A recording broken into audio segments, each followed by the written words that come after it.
We know that there is a 3% chance to get resisted or to resist some sort of debuff or effect that can happen within the game, but sometimes it seems like it's happening way too often. And the truth of the matter is that for some of you, if not the majority of you, you actually have more than a 3% chance to not land or to land your debuff. And in this video, I'm going to break it down because accuracy and resist do not work exactly how you may think. Let's take a look at a graph that is going to break down exactly how these things work. So this graph shows what your actual chance to land or resist a debuff are. On the left here, we have the chance to land. At the bottom, we have accuracy minus resist. Now, the first thing that you might notice is that neither one of these go to 100% on either side. That is because of the 3% that is automatically calculated into the game. There's no way around it unless you have a champion that cannot be resisted or debuffed. It's just that simple. And everything else is pretty self-explanatory. So let's say that a boss has 200 resist. If you have 200 accuracy, you only have a 92.5% chance to land your debuff or effect that you're trying to do on the boss. In order to get to 97% or close to 97%, you're going to need 100 plus accuracy over the boss. So you're going to need 300 or so accuracy. Now, the amount of points that you actually gain or percentage gain is not significant from like 50 to 100. So a good rule of thumb is to just build with like 50 plus accuracy over what the requirement is for that stage. 50 plus accuracy would put you at 96.78%, which is not far off from 97%. So 50 plus accuracy is good. Now, if we read the graph backwards, you can see that it is the exact same thing for resist, except resist is going to scale significantly worse. And you honestly need a ton more resist if you want to resist debuffs or effects. Simply having more resist is not going to save you. So if you were wondering if your Duchess has enough resist for arena, she may not. So let's say you built your Duchess with 500 resist and you're like really confident. I got a 500 resist Duchess. You know, I'm going to go and I'm going to resist everything. Let's say you are up against an opponent that has a Warlord that has 450 accuracy. You feel kind of confident about it, right? He has less accuracy. You have more resist. Well, according to how they scale, you are not safe. At 50 plus resist, you only have a 60% chance to resist the Warlord putting your skills on cooldown, which kind of sucks because a lot of people are going to have their crowd control champions around the higher end 800 accuracy,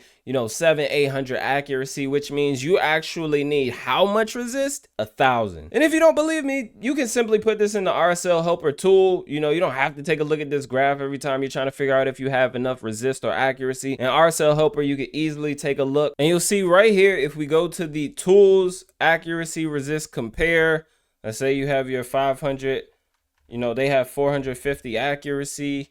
You have 500 resist. They still have a 40% chance to land on you, which means you have a 60% chance to resist them. But if they have 500 accuracy and you only have 450 resist, they have a 96, almost 97% chance with just 50 more accuracy to land their debuff or put you on cooldown, whatever effect they're trying to do, which is it's terrible how these things scale. But I feel like I get this question all the time when someone pulls a Duchess or some sort of champion that they want to use in PvP and they want to know if they have enough resist or they have enough accuracy, they have enough speed or whatever, what have you. And it's just important to understand these things so you're not wondering why, you're constantly getting resisted. But let me know down below in the comments if you were already aware how accuracy and resist scale. I know that, a few people already do. This is not new information, but it's always good to, get things like this out to the community because they're going to constantly be having these questions. But thank you guys for your support as always. Be sure to subscribe to the channel, like the video. I would greatly appreciate it.